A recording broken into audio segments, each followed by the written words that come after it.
Hello, good morning friends. Welcome to my channel Lalok Blogger. আজি মই আপোনালোকক বেলৰ চৰবত কেনেকৈ বনাই তাকে দেখুৱাব বিচাৰিছো। আহকচোন আমি এই ভিডিওটো আৰম্ভ কৰো। এয়া মই বেল এটা লৈছো আৰু এই বেলটো মই এনেকৈ ফটাই লৈছো আৰু ইয়াৰ ভিতৰত থকাখিনি মই এতিয়া চামুচ এখনৰে উলিয়াই লম। মই বেলটো পকা বেল লৈছো। আপোনালোকে পকা বেলেই ল'ব।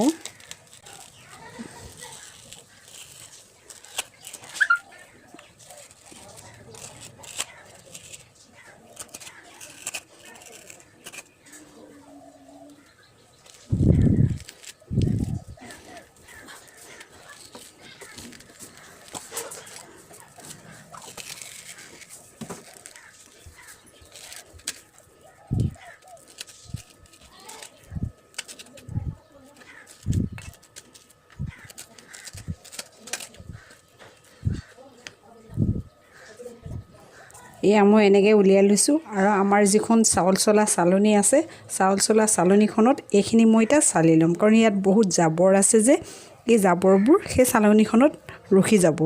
জাবৰো ৰখিব লগতে গুটিখিনিও ৰখিব।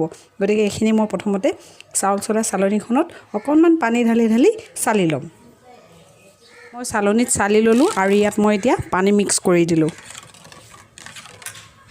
মই আধা চামুচ ক'লা নিমখ দিছো আৰু এইখিনি এতিয়া মই ভালকৈ মিক্স কৰি ল'ম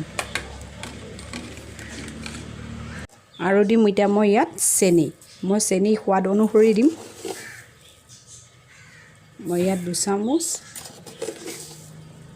আৰু 1 চামুচ 3 চামুচ চেনি দিছোঁ আৰু এইখিনি মই এতিয়া ভালকৈ মিক্স কৰি ল'ম।